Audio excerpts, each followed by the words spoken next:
So this session is titled Black Lives Matter from Conception to Natural Death. I am so grateful to be joined by these three individuals. I'm going to just briefly introduce each of our participants and then hand the conversation over to them. First, Jack Champagne is a graduate of the University of Pittsburgh School of Law. He currently works as an educator in Albuquerque, New Mexico. He formerly worked for the Capital Habeas Unit of the Federal Public Defender's Office, the Innocence Project, and the Southern Poverty Law Center. He is also a staff writer for Rehumanize International. Sherilyn Holloway is the founder of Pro-Black, Pro-Life. She specializes in initiating tough conversations surrounding racial equity, including in the womb. Sherilyn travels the country educating her community about the negative messaging they receive regarding motherhood and the sanctity of life. Finally, Gloria Purvis is an author, commentator, and the host and executive producer of the Gloria Purvis podcast. Through her media presence, she has been a strong Catholic voice for life issues, religious liberty, and racial justice. She has appeared in numerous media outlets, including the New York Times, the Washington Post, PBS NewsHour, NPR, Newsweek, Catholic Answers Live, and she hosted Morning Glory, an international radio show. She recently debuted a video series entitled Racism, Human Dignity, and the Catholic Church through the Word on Fire Institute. Again, I am so grateful for each of our participants. With that said, I am going to get out of here and give them the opportunity to discuss their work and tell us what Black Lives Matter from Conception to Natural Death means to you. Thank you all. Thank you. Thank you, Herb. Jack, why don't you start us off? Oh man, I'm a or Sherilyn. I was going to vote for Jack. You're outnumbered. Yes. All right then. So yeah, I've spent most of my life kind of with the sort of mainstream understanding of life issues, of kind of being, kind of not super decided on the issue. It was actually working at the Capital Habeas Unit that I actually developed. You try working with condemned prisoners and not develop a healthy respect for human life. It's, dealing with, prisoners who do not have living victims and who are themselves usually scheduled to die at the hands of the state, having to advocate for these people. And, if you don't have an opinion on the death penalty going in, you will definitely have one coming out. And, it's a powerful experience, just looking at the conditions they live in, the legal issues that is around capital punishment, and just working under Marshall Diane, who I think is still working there, who was a very loud voice against the death penalty, just kind of formed my thinking on that. And of course, it's a very short distance from there to concern about the lives of the disabled and the unborn, and that of course interacts with my perception of race, both as a Black man and as somebody whose clientele was almost always Black men as well. So I have a very tangible, grasp on what that looks like for me. I don't know about you all, but that's kind of where I come from with it. I think I'm a child of the South. I grew up in Charleston, South Carolina, which is where the Civil War started. Long history of bad race relations. Still, we have people having a love affair with the lost cause mythology that the South had race relations correct by subjugating Black people, and that we were happier with the way that it was, and that they had it right in terms of human relations between men and women, right in terms of the race question, but it wasn't. And this growing up in that environment, but at the same time growing up in a very strong Black community in that environment, and a strong Black community of people who, despite all the obstacles, were achievers were people who created things within the Black community. And so while I grew up down there, I also had an environment where Black excellence was normative. And encountering people there that thought that, I shouldn't think so highly and be so sure of myself. And that was their problem, not mine.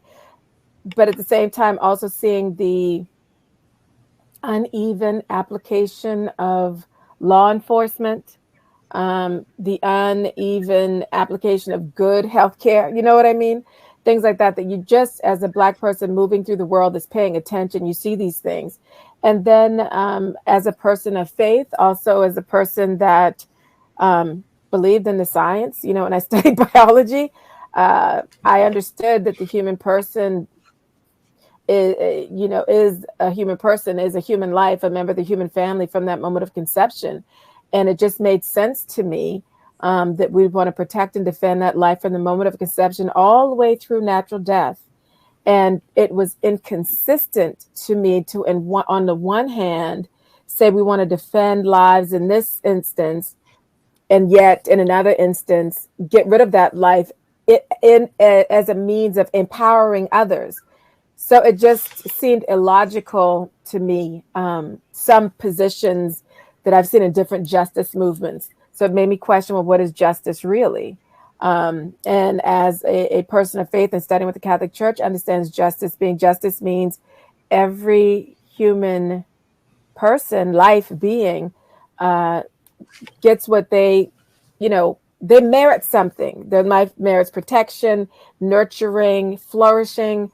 And that's what each of us is entitled to, whether we're the condemned on death row, whether we're in the womb, whether we're on our deathbed as a sick person, our lives are worthy of protection. And now even I think people are struggling with the notion that the death penalty should be no more.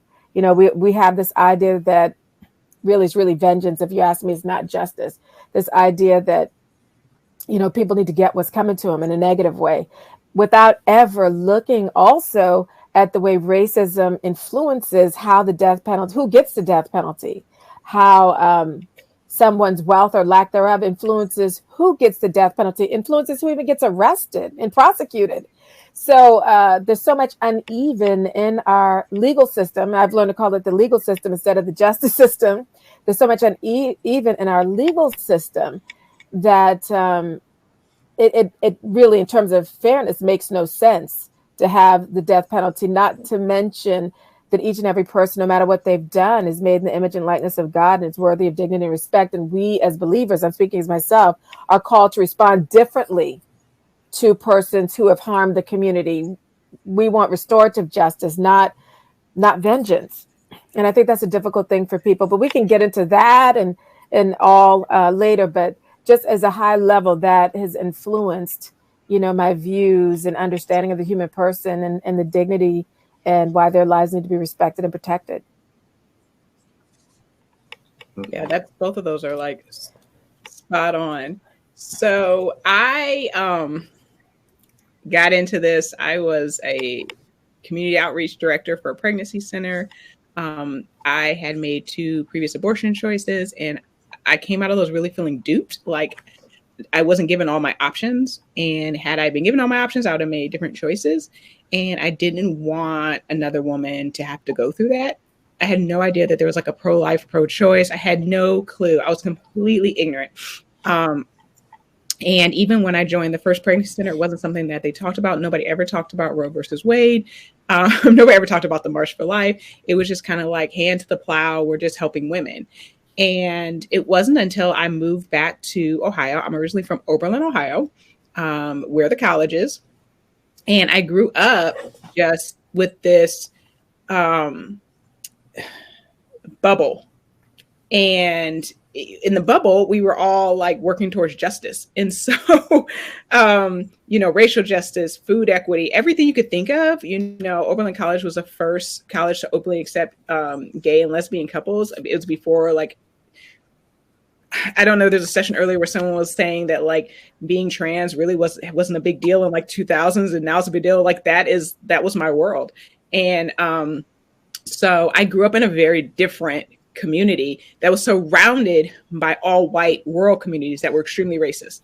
And so it wasn't that we were going out somewhere far to do work. Had work to do right where we were in our county.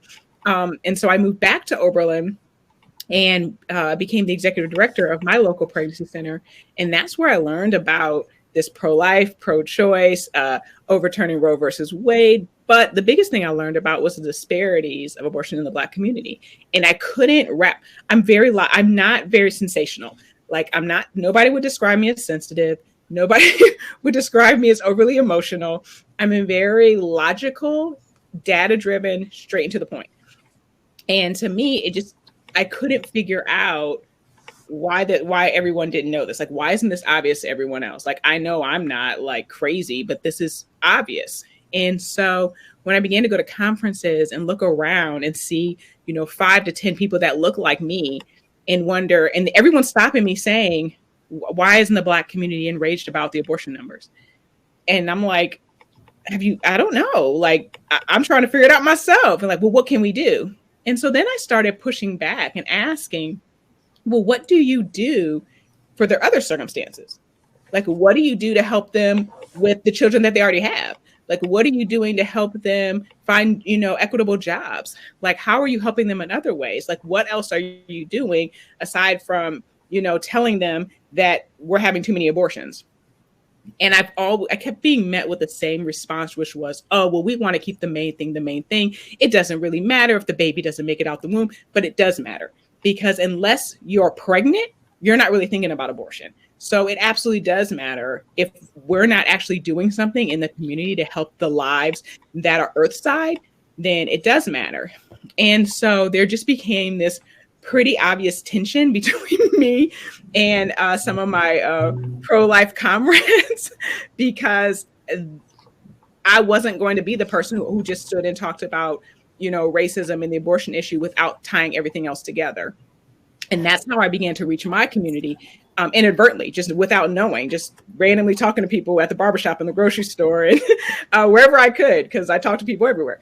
Right. And that led me to start Pro-Black, Pro-Life, just to be able to have a place where people who thought like me, because I can't be the only one. You're not. I can't be. To have this place. And then when I built it, people came. So that was kind of my way into really thinking about how Black Lives Matter from womb to tomb, and how to be able to communicate that to the greater Black community.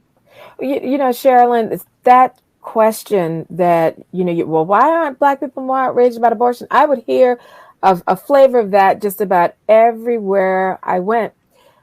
But it was asked in a way like, in some cases, like, is your community stupid? Right. It's so condescending.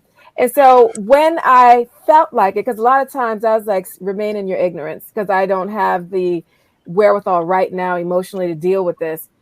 But in cases where I felt that it was worth having the conversation, I help people understand that there's a difference between abortion and the kinds of other racialized violence that we experience. I said, so for example, abortion is something somebody has to go out and get. I said, me walking through the street and getting cold jacked by the police, I have to do nothing except be me and move through the space.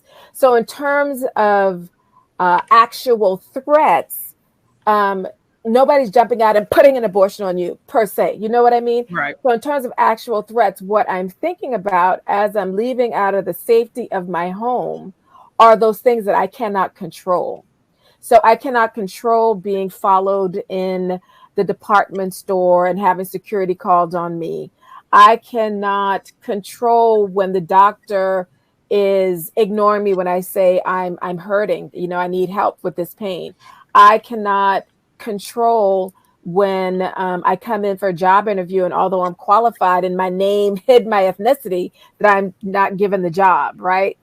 But I can control whether or not, at least in some sense, of going to choose an abortion. So the threats are perceived differently. The existential threats are perceived differently, even though our community is heavily targeted. for abortion and heavily marketed to for abortion and all that kind of stuff is just perceived as a different kind of threat. So while it's not that we're not outraged, it's just that we got a lot of other things. We got a lot going on. We got a lot already going on. So it's not that we don't care. It's not that it's frankly that the people asking questions are so far removed and so uninvested in the Black experience that they can't fathom that we move through the world differently than they do. Mm-hmm. Yeah, I think Sherilyn gets at something when she talks about how isolating it is to sort of be in the Black community, but also be pro-life, because you kind of, there's kind of a regulatory capture in Black communities in which the most politically active of us also feel the need to go all in on being pro-abortion, because that's where the political allies are. And then on the flip side, you have the pro-life movement, which is not always responsive to Black voices, and Black voices are not always present.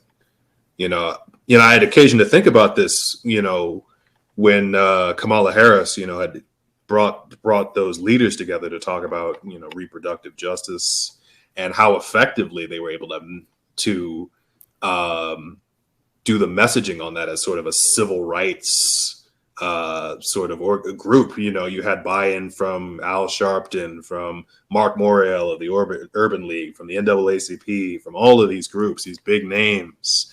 And it's stunning how easy it was and how effectively they had kind of, seized on this Black organizing tradition and had kind of made it into, this is the natural continuity of, this Black organizing tradition, and kind of how uncritically, it's kind of accepted in these communities. So, that isolation, it does have real political results, and, we're seeing it become, increasingly stark, and, sort of the post-Dobbs reality where, these sharp political lines are being drawn. Yeah. And I think that, I feel like we'd be remiss if we didn't address the fact that the idea of a Black woman having the right to have an abortion really becomes a rights issue. It's a control issue of a right that she did not used to have. And so we can't ignore that, right? We can't ignore that there was a time when Black women were not in control of their bodies and were not in control of what, when they had babies and how many they had, and their children were sold, in being enslaved. We cannot ignore that. And so this idea that, overturning Roe and the Dobbs decision takes us back to Black women not being able to control their bodies is a very real fear for some Black women. Absolutely. But on the flip side of that, there's a huge difference between women's rights and reproductive justice, right? And so what ends up happening is that the women's rights movement does what the women's rights movement does, right? It isolates Black women, because what women's rights are fighting for are very different than what Black women are fighting for reproductive justice, right? Black women are fighting for this idea, not just to have an abortion. The abortion is like the caveat, like it's stuck on the end and doesn't actually make sense, because all the other rights have to do with maternal mortality, infant mortality, being able to take care of their children, having healthy relationships, having healthy schools, healthy childcare. Like all of those things are in the reproductive justice, like being able to have a good birth experience. And then abortion is like tacked on to that, and it almost doesn't make any sense. Where in the women's rights movement, it's solely about abortion. That's it. And what Black women are saying, like, our issues are more complex. And I feel like even on the pro-life side, that's what we're saying, right? We're saying, yes, we get it. We're pro-life, but our issues are more complex. If we cannot figure out why women are jumping in and go upstream and stop that, we're just going to be steady pulling them out the river. And there is no relief when we're consistently pulling them out the river. We're not actually solving the problem. And for 50 years, we have not actively solved this problem. And so now everyone's like, oh, well, what does post, Dobbs look like? Well, it looks like what it should have looked like in 1973. Like, we should have been working to solve some of these systemic issues that Gloria just named in order to help women. If 70% of women, Black women, are having abortions for financial reasons, and we're talking that they only need $20,000 more to make a choice to keep their baby. And I say only because I know that there are people who are donating $20,000 to pregnancy centers, which they need to do. Don't stop doing that. But there is no lack of funds in the pro-life movement.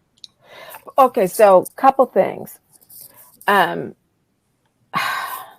do think it's a temptation, and I think it's not. I think it's on purpose that around abortion, it's always marketed to Black women as if you're losing something. Oh, these rich white women can do it, and if you can't do it, therefore it's not equal. And I think that's the biggest bunch of hokey, because frankly, the thing that we want, that white women take for granted, isn't abortion. We want a safe and affordable housing, clean water, jobs for our spouses, a good education for our children. And I think it is an absolute insult that the thing that they're like, well, you can have this thing, though. You can have abortion, and you should really be rallying for abortion because that makes you equal to these wealthy white women. I'm like, no, it doesn't. All it does is remove our children from these substandard conditions. Well, we still remain in those substandard conditions. Let's remove the substandard conditions from our community. That is what we need to be focusing on if you want equality for Black women, for Black men, for Black families, for Black children. And so it has just been it has just been shocking to me how much energy and effort is put into abortion. I mean, I just saw a member of the Divine Nine, I think it was Alpha Phi Alpha's president, say something positive about abortion.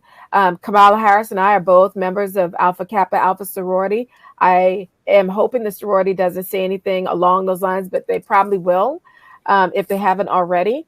So it is absolutely, like you say, Jack, going to all these large Black organizations and getting their buy-in and getting them to send a message out to their membership. And I think we need to start speaking, among our friends, among our families, whoever wants to listen in our churches, our parishes, our sororities, fraternities, our fraternal groups, whatever, to challenge this notion that abortion is a good thing for the Black community.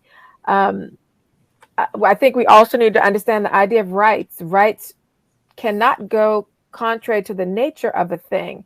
And so for people to, at least in my opinion, call abortion a right, I'm like, but that goes exactly against the nature of what it is to be female, to be able to conceive and bring life forward. So to me, to say that it's a right to terminate that pregnancy as if our biology is some inherent injustice against being female, to me, is very anti-woman. And it never allows us to have these broader conversations about what the economy, what our culture, what society needs to look like to be more inclusive of women as we are.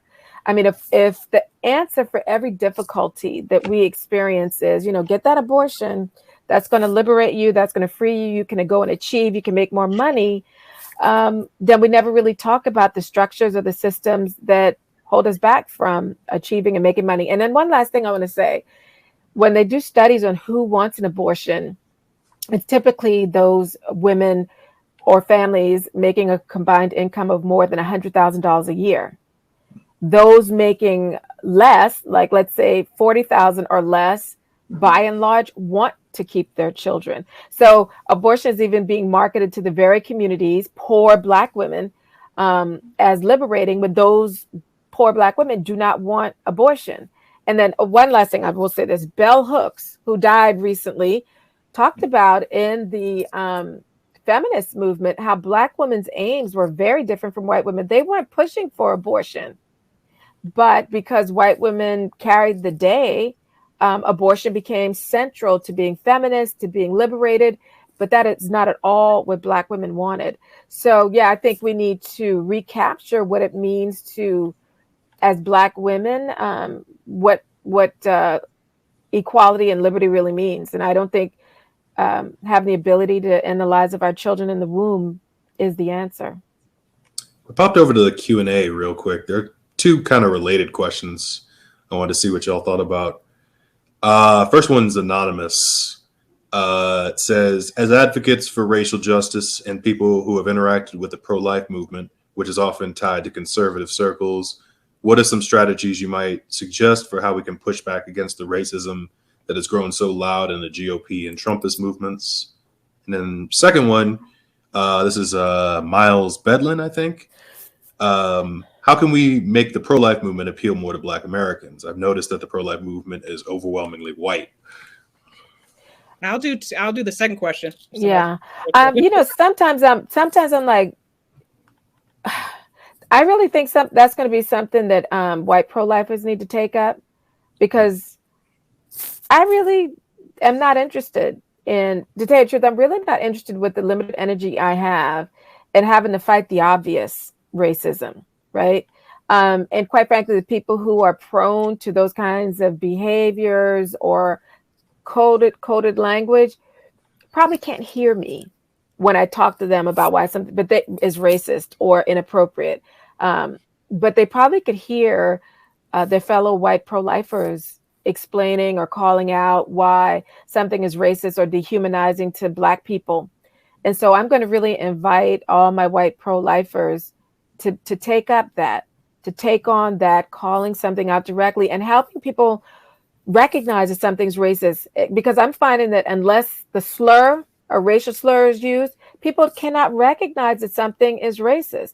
And I'm like, there's a lot of coded language. There's a lot of people know not to just come out with racial slurs, but they still can be very racist in their language and in the way in which they address certain things. So white pro-lifers call them out, and also make room for Black pro-lifers to come and just speak and be a part of the movement. Invite us to come and talk at your conventions, your meetings, and things like that, if you want us to be more included. And at the same time, call out these racist talking points that you see sometimes in the movement.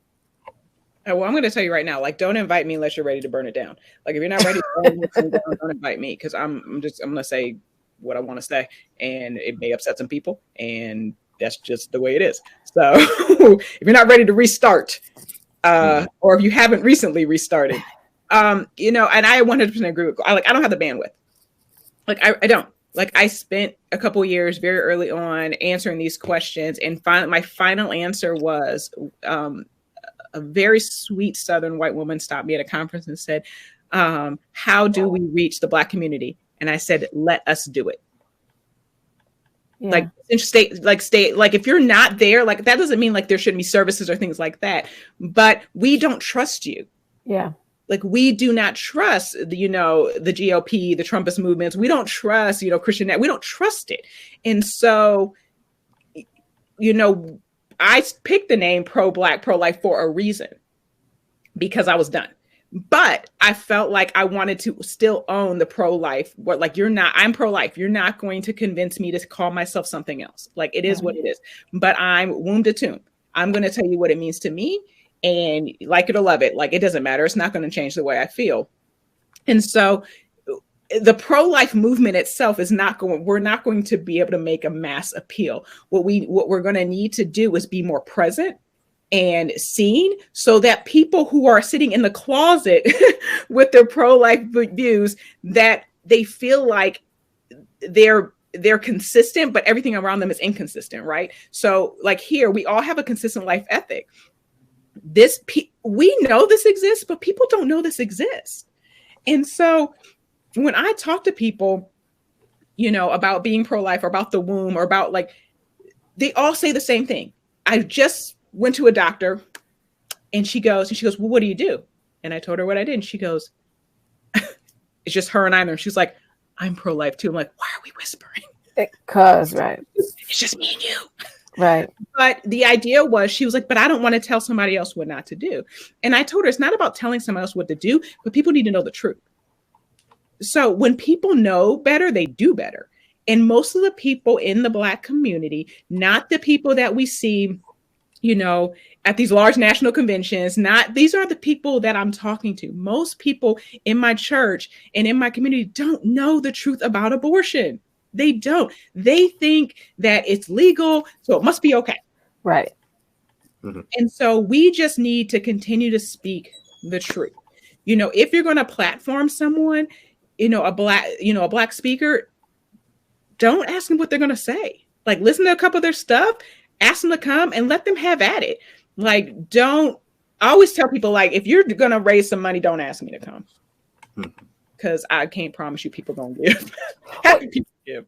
But Cheryl, let me ask you something, because I think the name pro-Black is in the name pro-Black, pro-life, putting pro-Black right there. I think it sends a message, because there are prominent Black voices in the conservative pro-life movement who are definitely anti-Black. I mean, I'm thinking of one woman in particular who I will not name, because I feel like I conjure the devil if I ever mention the name.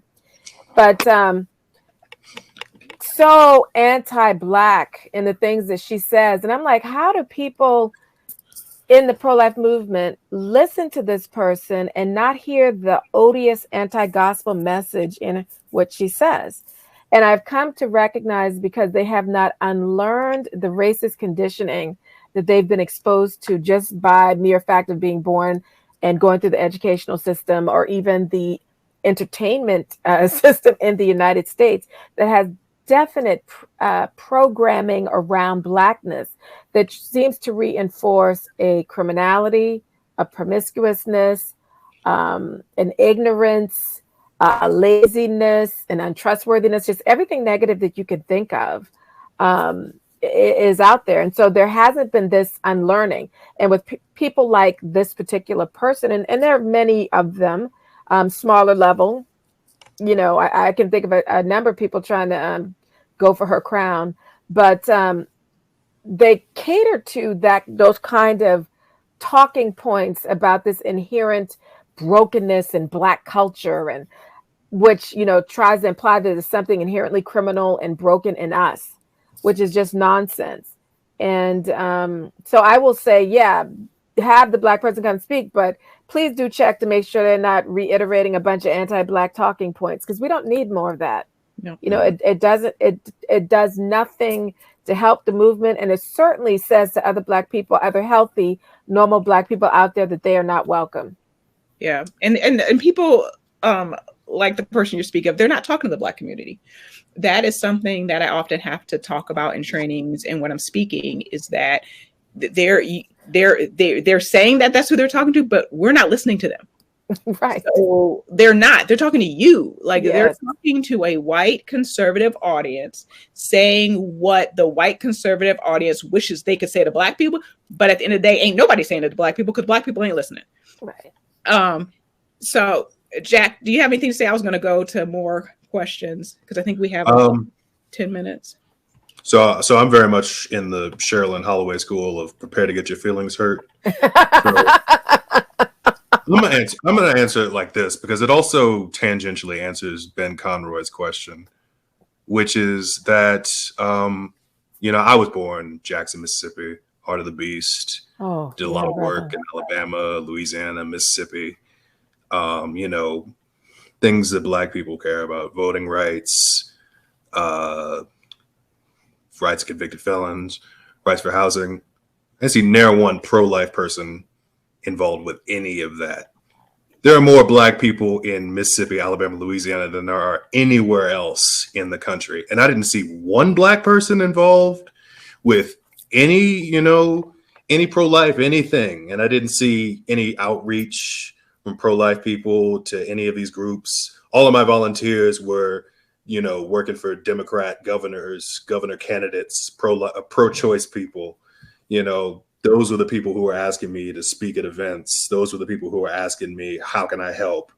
Those were people, you know, fundamentally, it's a problem that conservative, a lot of pro-life people, they fundamentally don't respect Black voices, and they don't care about Black issues.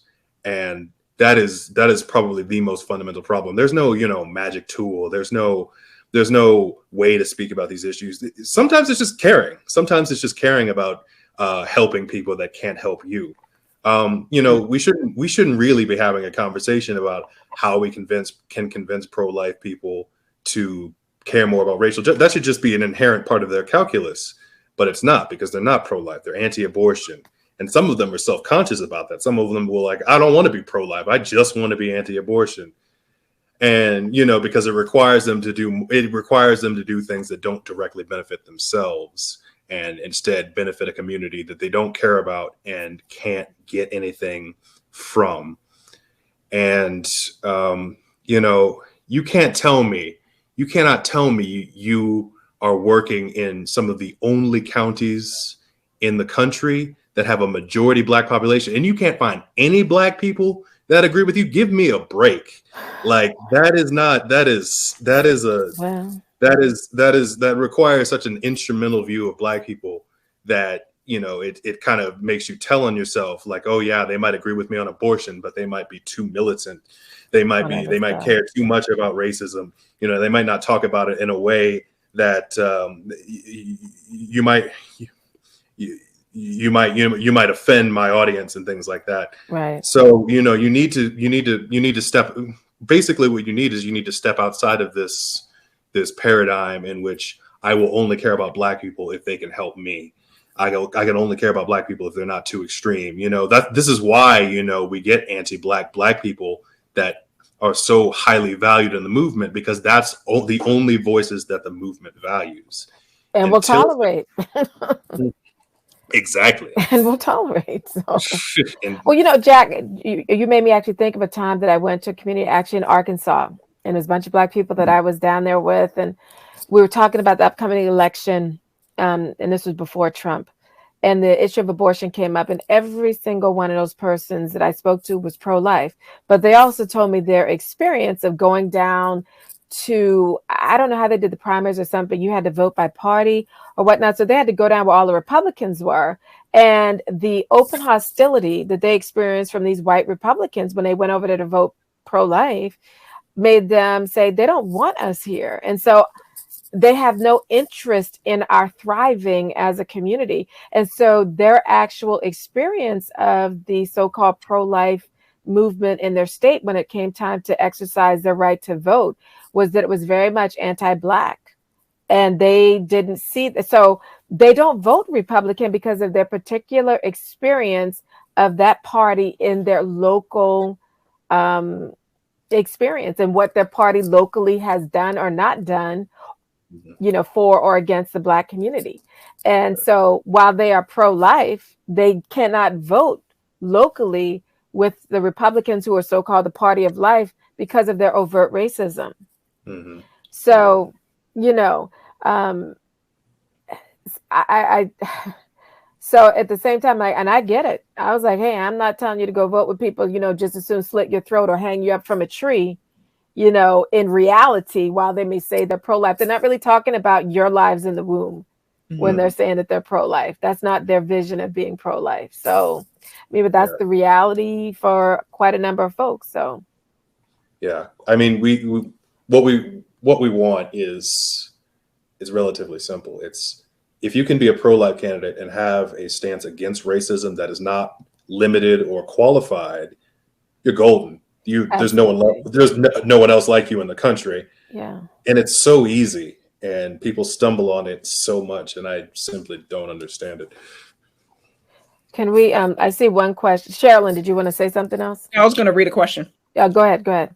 So Lisa Stiller said, how do you answer people that say reversal of Roe negatively impacts BIPOC communities the most? So my first response is always, why? Why does it negatively? And they're going to always say the same thing, right? Poverty. So we don't have an abortion issue. We have a poverty issue. Yes. And so if you want to not negatively impact the Black community, help them get out of poverty. And Lisa, please remind them, killing the poor does not solve poverty. Never has.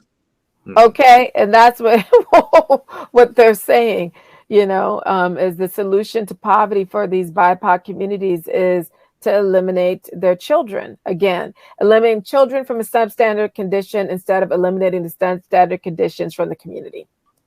So, yeah. This is another good one that I may have an answer to. I don't know. What are some things you've seen well-intentioned activists do in an attempt to be pro-Black that have been unhelpful?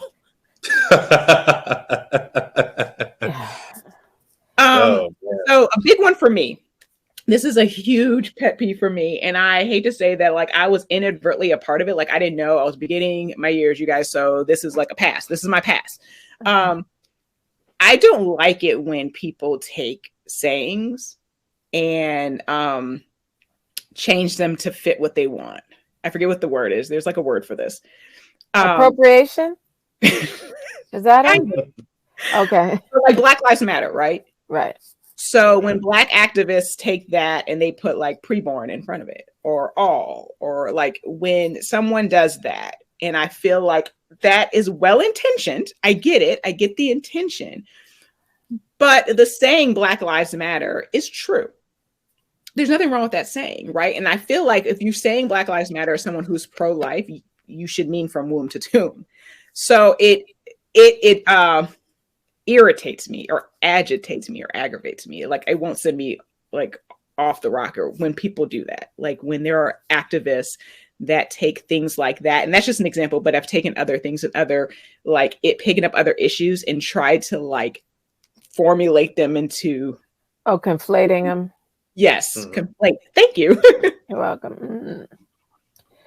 Yeah, I don't know if I've ever seen anybody attempt to really be pro-Black. I mean, I just remember there was a big brouhaha about a pro-life organization on their Instagram around the time of the George Floyd murder.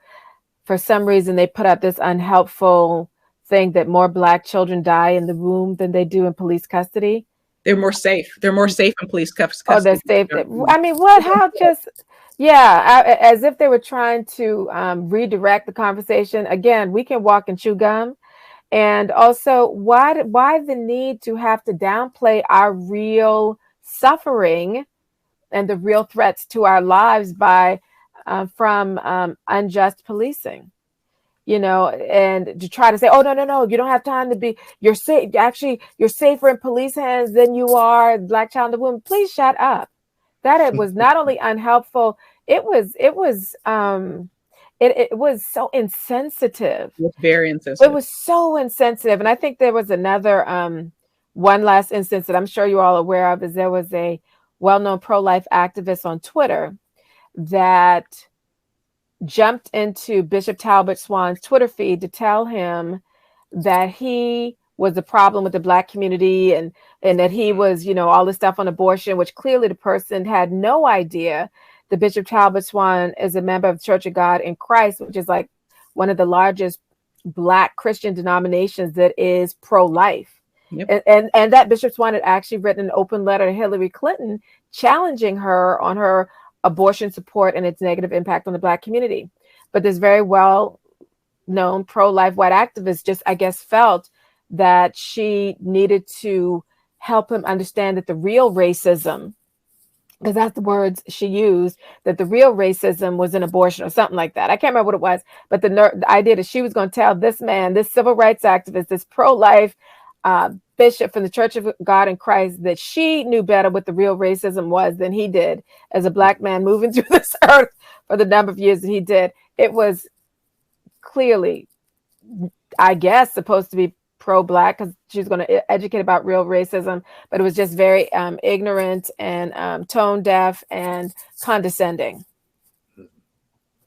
Yeah, I mean, I can virtually guarantee you that just living as a Black person in America makes you more of an expert on racism than just about anybody on the planet. You know, it's one of those things where if you feel the need to redirect discussion about issues that directly affect Black communities to abortion, what you're saying is that you don't actually care about Black lives. You care about this issue and you want to use that in order to draw attention to the issue you do care about. And you have to be very, you need to be cognizant of the fact that that's what you're doing, intentional or not, that's what you're doing. And, that is very off-putting. That's something. Well, it shows a sense of entitlement, that you feel entitled to, that we don't have the agency to decide what we want to discuss at a particular time and place. I had a girlfriend that was at talking about racism, and someone jumped up in the Q&A and said, well, why aren't you talking about abortion? Da, da, da, da, da. As if we were not entitled to discuss racism at that time. Somehow we should not be concerned about racism as it demonstrates itself through abuses in the legal system, through abuses in policing and whatnot, that over and above all else, we had to only, always, and everywhere discuss abortion. And it is so to me, indicative of that person's, like you said, Jack, lack of respect for us, and also don't respect that we have our own minds and we can decide what it is that we want to talk about at any time. And we can decide what we want to focus our conversation on a particular moment. It doesn't mean we will never address abortion. It means right now, this is what we want to talk about. And if you can't handle that, or you can't participate or listen quietly, please go, leave. We don't need you to be a part of it. We certainly don't need you trying to deflect, from it. Mm-hmm. Yeah. Oh, we just got the 5-minute warning. Okay. It was 2 minutes. It was 2 minutes. 2 minutes. Okay. Minute ago. Wrap up. All right. But there are, I think Amy asked about books. One is Killing the Black Body. It used to be up there, but it's up here. And I can't remember who it's by. Killing the Black Body is a good one about reproductive justice and the history of Black women and their bodies. Was that Harriet Washington? Oh, I'm thinking Medical Apartheid. Go ahead. Medical Apartheid. Oh, Dorothy Roberts. Killing the Black Body by Dorothy Roberts. Yeah. And the other one I would highly recommend is So You Want to Talk About Race, which is by Ijoma Olu. And that one is just really, really good. It's an easy read, easy by not a lot of tension, but a lot of straight fact.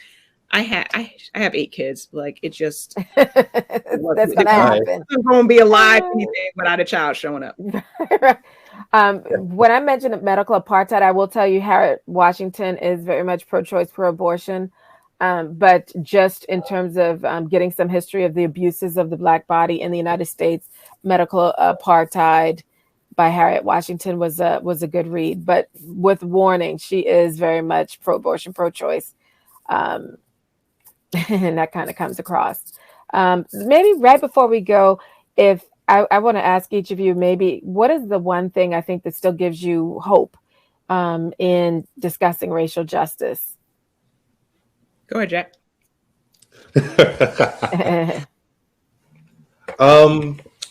Well, when I was watching John Lewis's funeral a couple years ago, I was with my grandfather, and he leaned over and told me and asked me, "Do you know anything he did while he was in Congress?" And that was very funny to me, but I always thought that, I always think to myself, it's kind of nice that my grandfather, who was born in 1927, is able to take something like that for granted. And, it is, which is to say that, there's a lot of work to do, but we still have accomplished a lot in a relatively short amount of time. In about less than the eighth of the time that we've been here in this country, we've accomplished a lot. And, being able to share that moment with my grandfather is a very nice experience. So I look forward to being able to, look at an all-Black Supreme Court with my grandson. So, hey, I think the thing that gives me hope is people. Like I said, what I know most is that people who live their everyday lives, who don't think about the abortion issue, or even the racism issue all the time, like I do, are always open to these conversations and always seem like they just learned something. There's always a light bulb moment, oh, I never thought about that. And so it's, my hope is in that I'm planting ideas in people's heads and concepts and things for them to continuously think about as they see the news stream, going across, is why I feel like I'm always hopeful. Not what I see on the news, not where I see the media focusing attention, not where I see any of these, but the everyday people I talk to that literally just have these light bulb moments. That's what continues to give me hope. I would say what gives me hope is the prevalence of these kinds of conversations that are happening now. The fact that I'm able to have this conversation with both of you, to me it gives me hope, because it signals 2 things or 3 things maybe. A, we exist. B, we can be in community. And 3, we can use the microphone that's not controlled by major media to still get our messaging out. to be able to use the current technology now to give another narrative about pro-life and pro-Black from the womb to the tomb. And so I hope that the three of us together can at some point do this again on a larger stage for more people. So that gives me hope. Thank you, everybody. Thank you. Thank you three so much for this roundtable discussion. We are so grateful. I know that the chat has been very active and very grateful for your perspective. This was wonderful. Thank you so much. We are now going into our break. We will reconvene in the sessions at 7:15 Eastern. Thank you all.